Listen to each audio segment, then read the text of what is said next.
오늘도 구하겠습니다. 조이상 지음. 조이상 1982년 충남 논산에서 태어났고 충남대학교 항공우주학과를 졸업했다. 2016년 아산 소방서로 임용되어 주로 화재 진압 대원으로 활동했다. 2018년부터 천안 서북 소방서에서 화재 진압 대원과 구급 대원으로 활동하고 있다. 지방 공무원 외국어 경연대회 본선에 진출하기도 했고 외국어 관광 통역 안내사 자격도 취득하여 소방 업무에 유용하게 써먹기도 한다. 기타 연주와 족구를 좋아하고 소방관 노래 우리는 간다를 작사, 작곡했다. 힘든 곳, 뜨거운 곳, 아픈 곳, 위험한 곳, 빌딩 위, 호수 및 폭풍 속으로 언제 어디든 우리는 간다. 힘들지만 두렵지만 내가 아니면 안 된다. 소명을 완수하다 순직한 소방관과 오늘도 현장 속으로 뛰어들어가는 모든 소방관, 그리고 그 가족들에게 이 책을 바칩니다.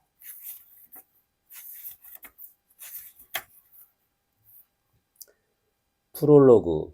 손잡아주는 사람. 살려주세요, 살려주세요. 자고 있는데 아래층에서 이런 소리가 들렸다고 신고자가 말했다. 현장에 도착했다. 1층 아파트 현관에서 3층을 올려다보니 베란다에 어린아이의 실루엣이 어른거렸다. 아가야, 혼자 있니? 엄마 어디 있어? 물어도 대답이 돌아오지 않았다. 3층으로 올라가 함께 출동한 구조대원과 같이 현관문을 두드렸으나 아무도 나오지 않았다. 구조대원은 베란다 창문을 열어보고자 했다. 나는 우선 2층까지 닿을 수 있는 복식 사다리를 펼치고 그 위에 한 층을 더 올라갈 수 있는 사다리를 3층 난간에 걸었다. 구조대원은 조심스럽게 올라가서 창문을 열고 집 안으로 들어갔다. 우리는 구조대원이 열어준 현관문으로 들어갔다. 아이는 이불 속에 숨어 있었다. 얼마나 무서웠는지 온몸을 떨면서 울고 있었다. 경찰이 확인해 보니 아버지는 야간 출근 중이었고 아이를 봐야 하는 어머니는 어디론가 나갔다고 한다. 나는 아이의 작은 두 손을 꼭 잡고 말했다. 괜찮아. 엄마 곧 오실 거니까 조금만 참자. 나는 대한민국의 소방관이다. 뉴스에 오르내리는 영웅적인 구조를 하지도 않았고 소방 관련된 어떤 대회나 공로로 상을 받은 적도 없는 평범한 5년차 소방관이다.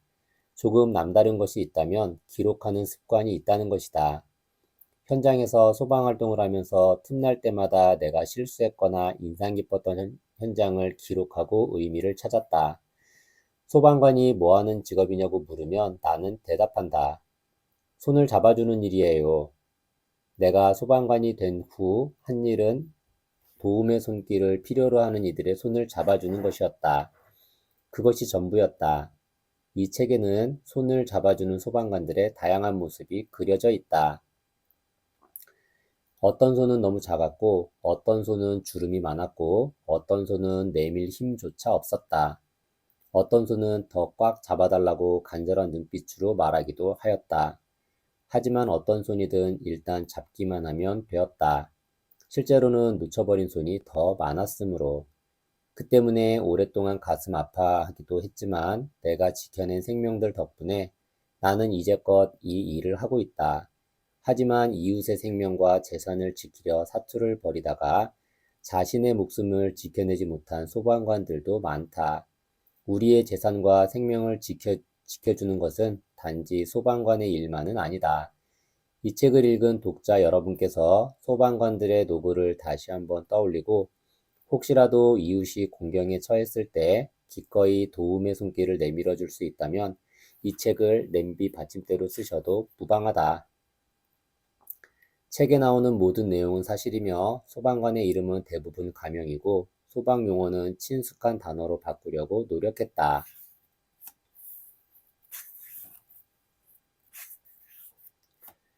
1부. 이기고 싶다면 몸을 먼저. 이기고 싶다면 몸을 먼저 만들어라. 팀장님, 도저히 못 가겠습니다. 이상아, 정신 차리고 내 뒤만 따라와. 소형 펌프차에서 내려서 앞을 보니 주차장은 검은 연기를 마구 토해내고 있었고 아파트에서는 주민들이 뛰쳐나오고 있었다. 먼저 도착한 소방관은 나와 팀장님 그리고 기관 반장님 뿐이었다. 팀장님은 소방호스 5번을 연결하고 나는 땀나는 손으로 면체를 바짝 조였다. 속으로 생각했다. 임용되면 큰 불이 난다는 설이 있는데 혹시나 했더니 역시나였다. 팀장님은 35와트 휴대용 탐조등을 어깨에 메고 관창을 들고 연기가 가득 찬 흑암으로 성큼성큼 걸어갔다. 나는 팀장님 뒤를 따라 한 걸음 한 걸음 지하로 들어갔다. 지옥이 있다면 이런 느낌일지도 모르겠다. 지하 1층으로 들어가는데 50cm 앞이 보이지 않는다. 온통 연기라 어디로 가야 할지 모르겠다. 사실 한 발 한 발 내딛기도 버겁다. 면체가 벗겨지기라도 하면 바로 질식 사이다. 아직 딸아이에게 아빠 소리도 못 들어봤는데. 팀장님은 왼쪽으로 방향을 틀었다. 나는 소방호스를 뒤에서 잡고 팀장님을 따라갔다. 30cm 정도 더 들어가니 희미하게 빨간 화염이 보였다. 차량 3대가 불에 타고 있었다. 그곳에 방수해야 이 모든 것이 해결된다. 원인의 원인, 화재라는 몸의 심장인 바로 그곳을 없애야 실마리가 풀린다.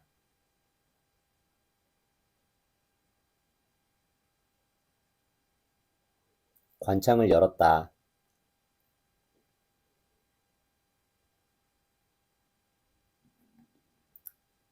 5kg의 압력에 물이 뿜어져 나온다. 이 정도 압력이면 물을 하늘로 쏘았을 때 50m까지 올릴 힘이다.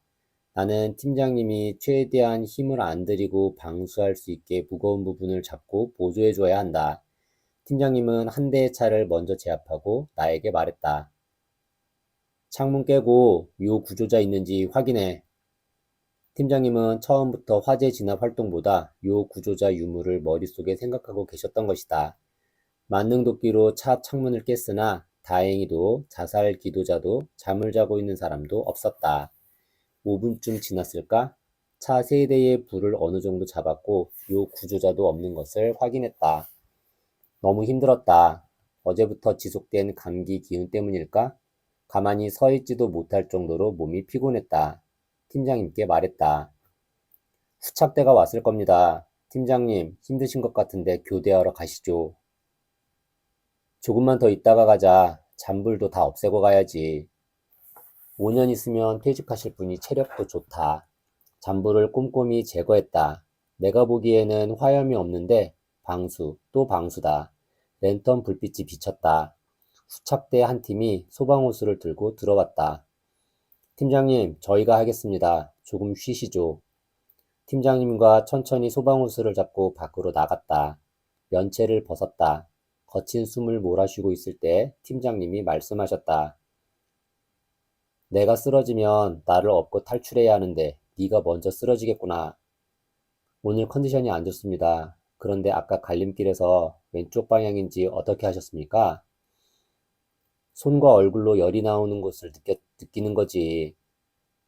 내가 빨리 나가고 싶었던 이유는 체력이 부족해서이다. 유명한 드라마 미생에서 바둑 선생님은 장그래에게 말한다. 이기고 싶다면 네 고민을 충분히 견뎌줄 몸을 먼저 만들어. 정신력은 체력의 보호 없이는 구호밖에 안 돼.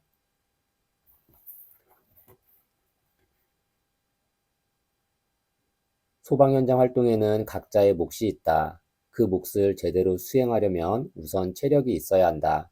체력이 있고 그 다음에 경험과 매뉴얼에 의존해서 화재를 진압하는 것이다. 어디 소방 활동뿐이겠는가? 체력을 키워야겠다고 마음을 먹었다. 철인 3종 경기가 생각났다. 나는 무언가 하고자 할 때 일단 시작하고 보는 스타일이다. 전남 장흥에서 열리는 철인 3종 경기가 눈에 들어왔다. 남은 기간은 4달이다. 등록부터 했다. 수영 750m, 사이클 20km, 마라톤 5km의 스프린트 코스에 신청했다. 수영 50m 정도는 가는 수준이었는데 목표를 750m로 정하니 시간이 꽤 걸렸지만 꾸준한 연습 끝에 목표에 다다를 수 있었다. 사이클 연습을 위해서 동료에게 쓸만한 경기용 자전거도 빌렸다. 그리고 5km의 달리기도 일주일에 2번씩 연습했다. 몸이 좋아짐을 느꼈다. 체중도 줄고 몸도 가벼워지니 무엇이든 할 수 있을 것 같았다. 직원들과 함께 축구를 했다. 몸이 좋아진 탓인지 몸싸움도 많이 하고 평소에 안 하던 개인기도 시도했다. 공이 날아오고 있었다. 나와 상대편 선수가 같이 뛰어갔다. 먼저 공을 잡기 위해 점프 후 착지하면서 공 트래핑을 시도했다. 실수로 공을 밟았고 발목에서 2번의 소리가 들렸다. 뚝뚝. 다 무너졌구나. 직감이 왔다. 응급실에 실려갔다. 초음파로 발목을 확인해 보니 발목인대 2개가 부분적으로 끊어졌다고 한다. 10년 동안 축구했는데 이런 적은 처음이었다. 몸이 좋아졌다고 자만한 결과는 한 달간의 병가로 이어졌다. 체력을 키워서 철인 3종 경기에 나가고 제대로 현장 활동을 해보겠다는 다짐은 당분간 중단되었다. 새내기 소방관인데 팀원들에게 미안했다. 내가 빠지면 내일을 나누어서 분담해야 되기 때문이다. 한 달간 열심히 재활하고 다시 사무실로 돌아왔다. 소방관 일이라는 것이 머리와 손으로만 하는 것이 아니고 발로 뛰어다니는 일이 많아서 일하는 데 주위에서 많이 배려해 주셨지만 미안한 마음을 감추기는 힘들었다.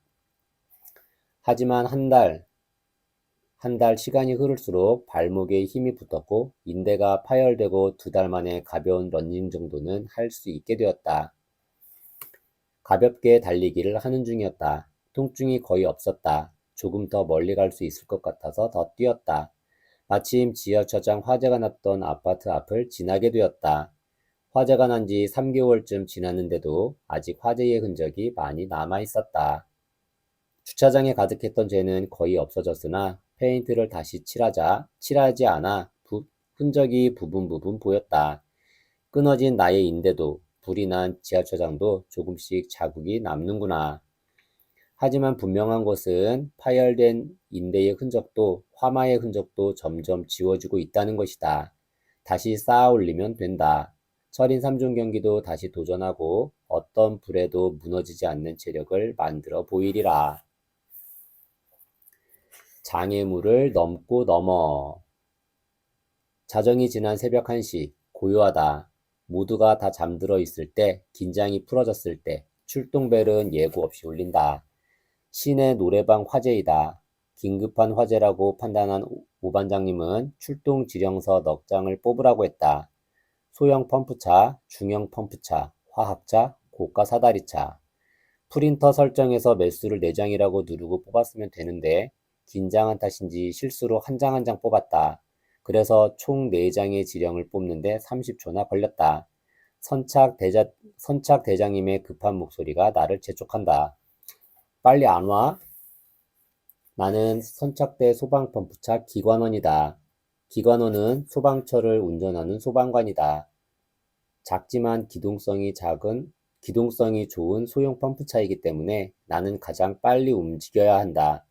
화재가 발생했을 경우 빨리 현장에 관창 들고 들어가서 초기 10분을 버텨주면 중형 펌프차나 물탱크차가 와서 물이 고갈된 소형 펌프차에 물을 공급해준다. 그런데 30초나 지체를 했기에 대장님은 적절한 지적을 하셨다. 화재가 났을 때는 무조건 빨리 가는 것이 좋다. 하지만 초보 소방관이라 그런지 출동 명령이 내려지면 긴장 탓에 생각만큼 몸이 움직여주지 않았다. 소형 펌프차의 기관원은 그 지역 지리의 달인이 담당한다. 주소가 있고 ABL이라는 소방 전용 내비게이션이 있지만 주소가 다를 수도 있고 내비게이션이 고장날 수도 있기에 실수를 최대한 줄일 수 있는 사람이 소형 펌프차 기관원이 되어야 한다. 소형 펌프차가 치고 나가면 중형 펌프차, 물탱크차, 지휘차, 고가 사다리차, 구급차가 뒤따라간다. 그만큼 중요한 역할이다. 나아가서 30초, 1분을 지체한다면 불이 어디로 번질지 모르고 어떤 심각한 상황이 벌어질지 예측할 수 없다. 출동 지련서 사건 이후로는 머리가 흥크러지든 양치질을 하든 밥을 먹든 일단 뛰어가는 것이 습관이 되었다. 그리고 주소와 단말기와 오감을 이용해서 목적지를 찾는다. 나의 민첩성과 판단력에 따라 사람들의 생사가 달려있고 뒤따라오는 차들을 책임지는 선착대 기관원은 바로 나이기 때문이다. 어느 정도 담당 119 안전센터, 이후 센터로 표기. 지리도 익숙해졌다. 지역 지리는 걸어다니면서 익히는 것이 최고다. 학교나 아파트, 요양원들도 하나하나 보면서 위치를 익혔다. 웬만한 출동도 큰 무리 없이 해냈다. 가끔은 대응팀 선배들에게 칭찬도 들었다. 물론 혼나는 일이 더 많았다. 그런데 나의 노력만으로는 화재를 완벽하게 진압할 수 없다는 것을 깨닫게 된 계기가 있었다. 아파트 화재 출동 지령이 접수되었다. 4층에서 불이 난 것이다. 소형 펌프차를 타고 달려갔다. 그런데 불법 주차 때문에 아파트 출입구로 진입하는 길이 좁아서 들어갈 수 없었다. 식은땀이 났다. 화염이 분출되는 지점까지의 거리는 약 50m 정도다. 선착 대장님은 선탑 자리에서 문을 열고 화점을 향해 뛰었다. 옥내 소화전을 이용하시냐고 보다. 뒤에 있던 박 반장은 40mm 소방호스 몇 개를 연장해서 뛰어갔다. 팀장님은 옥내 소화전으로 불을 끄고 박 반장은 차량의 소방 펌프를 이용해서 소방호스로 불을 끄려는 듯 보였다. 유튜브에서 본 외국 어느 나라는 아파트에 불이 났을 때 불법 주차된 차량을 소방차로 밀어버리던데 나도 불법 주차 차량을 소방차로 밀어버리고 싶었지만 외벌이라 차마 그럴 수가 없었다. 긴급 상황이란 단어를 국어사전에서 찾아보면 매우 급히 수습해야 하는 상황이라고 나오고 영영사전의 뜻을 빌려보면 예상치 못한 사건이나 위험한 상황, 특히 사고가 갑자기 발생하여 이를 처리하기 위해 신속한 조치가 필요한 상황이라고 표현한다. 긴급 상황을 해결하기 위해서 우리는 간다. 그런데 그 길에는 수많은 장애물이 놓여 있다. 내가 높이 뛰어서 넘어갈 수 있는 장애물도 있지만 너무 높아서 넘어갈 수 없는 장애물도 있다. 그것은 교통 상황, 불법 주차, 고장난 옥내 소화전 펌프, 소화전에 주정차된 차량 등 다양하다. 어느 국가에서는 그 장애물을 손으로 밀고 넘어가는데 대한민국은 장애물이 다칠까봐 돌아서 가야 한다. 왜 장애물이 다칠까봐 염려해야 하는가? 장애물이 사람의 생명보다 더 중요한 나라를 과연 선진국이라 할 수 있을까? 나는 바란다. 언젠가는 내 달리기도 더 빨라지고 장애물의 높이도 낮아지고 때로는 손으로 장애물을 밀치고 달려도 누가 뭐라고 하지 않아 거기서 애타게 도움의 손길을 기다리고 있는 요 구조자의 손을 더 빠르게 잡아줄 날이 오기를. 잃어버린 신발 한 짝. 새벽 2시, 야간 근무 시간이다. 사람들은 밤에 잠을 잔다. 하지만 불이란 놈은 감시의 눈이 없을 때 암처럼 퍼진다. 화재 출동벨이 울렸다. 중형 펌프차 진압대원으로 화재 장소로 달렸다. 낮보다 훨씬 빠른 속도이겠지만 우리는 조급하기만 하다. 18km의 상당한 거리 때문이었을까? 그런데 도착하여 급수하려 하니 이미 화재가 완진된 것이 아닌가? 허탈하기도 했지만 반갑기도 한 것이 사실이다. 다시 센터로 들어왔다. 안전화를 벗고 평소에 신고 다니는 활동화를 찾았으나 보이지 않았다. 현장에서 떨어뜨렸나 보다. 역시 난 풋내기 소방관이었다. 누구에게도 말하지 않고 조용히 근무가 끝나기를 기다렸다. 긁어 부스럼 만들기 싫었다. 야간 근무가 끝나고 혼자서 어제의 화재 현장으로 갔다. 두리번거리니 나의 활동화 한 짝이 버려진 듯이 놓여 있었다. 새내기 시절의 화재 진압 활동은 숲속에서 앞만 보고 가는 것과 같다. 전체적인 무엇인가를 보는 것보다는 지시에 의해 진압, 구조, 구급 활동을 한다. 하지만 오늘같이 진압 활동이 끝난 후에는 숲 전체를 볼 기회가 주어진다. 다시 한번 화재 현장을 둘러보았다. 천천히 건물을 둘러봤다. 철물점인데 방 하나가 완전히 불에 탔다. 여쭈어 보니 끄지 않은 가스불이 원인이라고 한다. 온통 검은색이다. 주인으로 보이는 아주머니는 아직 쓸만한 물건을 분류하고 있었다. 그분의 눈이 너무 슬퍼 보였다. 마치 모든 것을 잃은 사람처럼. 화재는 단순히 공간과 물건만 앗아가는 것이 아니다. 사진첩에 담아두었던 과거의 기억, 그곳에서 만들어가던 소중한 추억까지 가리지 않고 전부 삼켜버린다. 며칠 뒤, 퇴근 후 방문을 열었는데 집안의 열기가 가득 느껴졌다. 아침에 밥을 해먹고 완전히 가스레인지 불을 끄지 않은 것이었다. 다행히 약한 불이어서 화재로 번지지 않았다. 나 역시 참극의 주인공이 될 수도 있었다. 최근 화재와 나의 실수를 되새기며 어머니께 출타시 가스불은 꼭 잠가 놓으시라고 이야기했다. 옆에서 통화를 듣던 아내가 당신이나 잘하셔 라고 웃으며 말했다. 아무런 반박을 할 수 없어 고개를 숙였다. 나중에 들은 이야기지만 부모님 집에서도 가스불을 끄지 않아 큰 화재 직전까지 간 일이 며칠 전에 있었다고 한다. 그 후 가스 자동 차단기를 설치했다는 말을 들었다. 등잔 밑이 어둡다. 화만은 항상 우리 주변에 소리 없이 도사리고 있다가 긴장이 풀어지는 순간 튀어나온다. 조금만 주의를 게을리하면 귀중한 재산뿐만 아니라 사랑하는 기억까지 잃을 수가 있다. 참극의 주인공이 되지는 말자. 작은 불씨 하나라도. 집에서 잠을 자고 있는데 비상소집 전화가 와서 벌떡 일어났다. 배터리 공장에서 화재가 났으니 진압하라는 전화였다. 처음으로 걸리는 비상소집이다. 대응 1단계 발령이다. 일단 센터로 가서 개인 보호 장비를 챙긴 후에 오반장님과 함께 현장으로 이동했다. 경험 많은 오반장님과 같이 있어 든든했다. 믿을 만한 선임이 있는 것은 큰 축복이다. 그는 신규 직원보다 더 열심히 일하면서도 할 일을 찾았고 누구보다 많이 알고 있으면서 그 지식을 누구보다 많이 공유했다. 소방관의 기본 자세에 대해서 많이 알려주셨고 나는 반장님에게 많이 의지했다.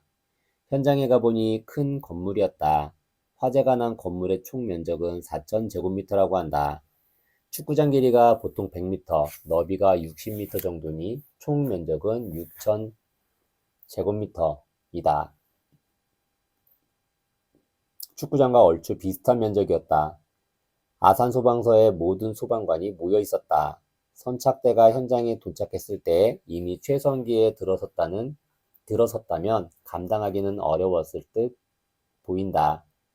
구역을 6개로 나누어 4명이 한 팀을 이루어 교대로 화재 진압 활동을 했다. 2시간 남짓 걸려서 큰 불이 잡혔다. 하지만 아직 잔불이 남아있다. 화재 진압 단계는 총 6단계로 이루어진다. 접수, 출동, 도착, 초진, 완진, 귀소이다. 그중 화재 진압 상황은 초진과 완진으로 나뉜다. 초진은 지휘관 판단으로 화재가 충분히 진압된 상태이다. 완진은 큰 불길을 잡아 더 이상 번질 위험이 없고 불꽃이 없어진 상태이다.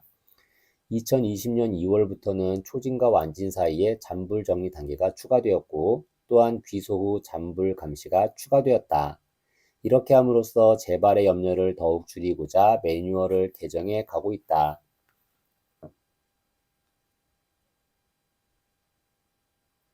군대에서 승리는 공군의 전투기 폭격이 아니라 육군이 소총을 들고 적진의 발로 뛰어들어가 깃발을 꽂아야 이긴 것이다. 마찬가지로 화재 진압의 마무리는 잔불 정리가 들어가야 한다. 불씨 하나라도 남겨놓으면 안 된다.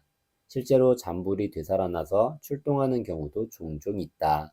그래서 맨눈으로 보기 어려울 때는 열화상 카메라로 화재 지역 전부를 꼼꼼하게 확인해야 한다. 그리고 완진 선언을 해야 한다. 그리고 잔불 감시를 위해서 펌프차 한 대는 남아서 지켜봐야 한다. 3시간에 걸쳐서 잔불 정리를 하고 서장님께서 완진 선언을 했다. 이번 화재로 4억 8천만 원 상당의 피해가 발생한 것으로 추정했고, 화재 당시 직원들이 모두 퇴근한 상태여서 인명피해는 발생하지 않았다. 그 공장은 전자제품 배터리를 납품하는 곳이었고, 청소기 배터리 연구실에서 화재가 처음 발생한 것으로 파악되었다. 나중에 세부 조사는 진행될 것이다. 무엇이든 마무리가 중요한 것 같다. 설거지의 마무리는 물기까지 제거해야 되고, 직장의 마무리는 인수인계와 그럴듯한 사직서이고, 연애의 마무리는 결혼이다. 시작이 반이다라는 말도 있지만 화재 진압 활동에 있어서는 작은 불씨 하나를 놓치면 아무것도 안 한 것과 같다. 아들러의 목적론. 구조 출동 벨이 울렸다. 우리 관할은 아니고 이웃 관할이었는데 그 지역 소방차들이 모두 출동 나간 상황이어서 우리 센터가 지원 나가게 되었다. 나는 출동 중에 상황 파악을 하기 위해 신고자에게 전화를 걸었다. 아파트 2층인데요. 방 안에서 아이가 문을 잠갔어요. 문을 파괴하지 않으면 이른 시간 안에 문을 따기는 쉽지 않다. 긴급 상황이라면 동력 절단기로 파괴하면 되지만 이번 건은 긴급 상황이라고 보기 어렵다. 하지만 2층이라면 복식 사다리를 이용해서 방으로 들어갈 수 있을 것이다. 현장으로 가면서 시뮬레이션을 해봤다. 거리가 있어서 목적지까지는 20분이 걸렸다. 요 구조자의 어머니는 안절부절 못하고 있었다. 아이의 엄마 옆에는 회사에서 방금 달려온 듯한 아버지가 있었고 한눈에 봐도 화가 단단히 난 것 같았다. 신고를 언제 했는데 이렇게 늦게 와요. 나랏돈 받고 너무하네. 틀린 이야기는 아니었지만 내 얼굴은 화끈 달아오르고 있었다. 달아오르고 말았다. 나도 그들의 사정을 모르고 그들도 멀리서 출동해서 최대한 빨리 온 우리의 사정을 모르리라. 힐끔 본 팀장님의 표정도 좋지는 않다. 아이 아버지가 계속 우리에게 화를 내고 있는 동안에도 우리가 기분 나빠하고 있는 순간에도 아이는 방 안에서 울고 있었다. 40살 된 진 반장님은 사다리를 타고 올라가면서 특유의 변성기가 안 지난 목소리로 아이에게 외쳤다. 괜찮다. 소방관 아저씨가 왔어요. 늦어서 미안하다. 우리의 목적은 아이를 구하고 안심시키는 게 아니었던가? 심리학자 아들러는 우리의 현재 행동에 영향을 주는 것은 목적에 있다고 했다. 진 반장님은 출동의 목적을 분명하게 알고 있었다. 출동의 목적을 알고 있으면 누가 흔들어도 목표를 향해 간다. 나머지는 다 격가지다. 이 법은 화재를 예방, 경계하거나 진압하고 화재, 재난, 재해, 그 밖에 위급한 상황에서의 구조, 구급활동 등을 통하여 국민의 생명, 신체 및 재산을 보호함으로써 공공의 안녕 및 질서 유지와 복리 증진에 이바지함을 목적으로 한다. 소방기본법 제1조. 소방기본법 제1조를 외우면서 사다리를 타고 올라갔다. 이렇게 바꿔 말하면서 화재, 구조, 구급 상황에서 나는 국민의 생명과 재산을 보호하고 그들을 행복하게 한다. 주문 외우듯이 이 문장을 중얼거리면서 창문을 개방하고 들어갔다. 아이를 안심시키고 방문을 열었다. 아이의 엄마는 방으로 들어와 와락 아이를 껴안았다. 나는 우두커니 서서 엄마의 표정을 바라보았다. 그 감격스러운 표정을 잊을 수가 없다. 아이의 아빠도 아이를 껴안았다. 됐다. 이것으로 충분하다. 이것만으로도 나의 격해진 감정은 누그러들었다. 이런 감동의 드라마를 공짜로 봤으면 된 거다.